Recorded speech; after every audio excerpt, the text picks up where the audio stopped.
Hey everyone, welcome back to Cruise class. Now in today's lesson, as promised, we are going to do differentiation from first principles. Now, differentiation from first principle, as the name suggests, first principle is the foundation of differentiation. And we're going to differentiate this function today, f of x is equal to 5x squared minus 2x plus 7. Using first principle, we have to remember the formula. Now the formula f prime of x. F prime just simply means the differential of f of x. So when you see f of x and you see f prime, prime meaning this little apostrophe here, this just simply means differential. So when you see this, it means differential of f of x. Now the first principle formula will be equal to the limit as h approach 0 of what we see here, f of x plus h minus f of x divided by h. Now to go back to the original video where I explained how we got to this formula, you will see the link in the video right now. But moving forward, so the first thing we have to understand is f of x is this function. So f of x plus h will be this function again. However, this time, instead of having x alone, we're going to put x plus h everywhere x is. So when we do f of x plus h, we're going to have 5x plus h squared minus 2x plus h plus 7. And then f of x now would just be the entire formula here in its original state. So just like how we would have, for example, f of 2. If you want to look back to my functions video, you can look back to see how we actually work that out. But just like if we were to have f of 2 here, it would simply mean that we put 2 everywhere x is. So it's the same principle. If we have x plus h here, we put x plus h everywhere x is. So after we rewrite everything here as x plus h, we're going to have this right here.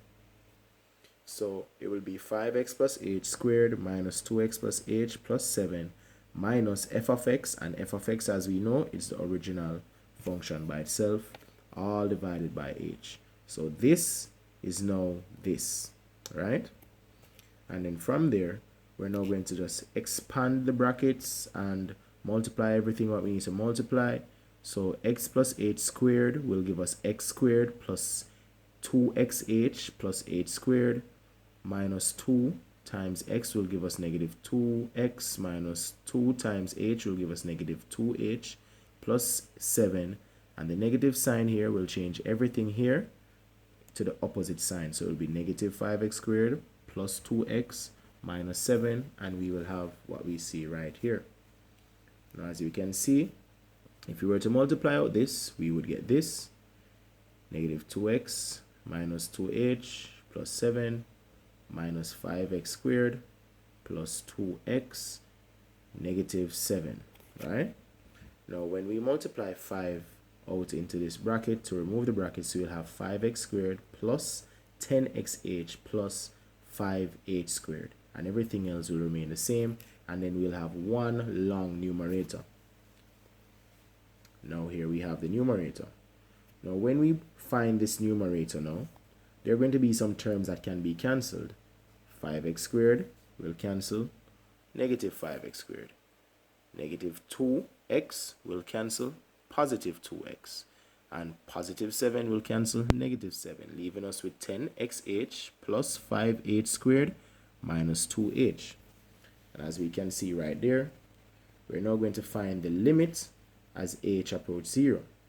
But if we were to substitute 0 here, everywhere h is, as we would do regular limits, we will have 0 over 0, which will be an indeterminate form. So therefore, we need to factor out and cancel the 0 causing terms, which obviously would be h.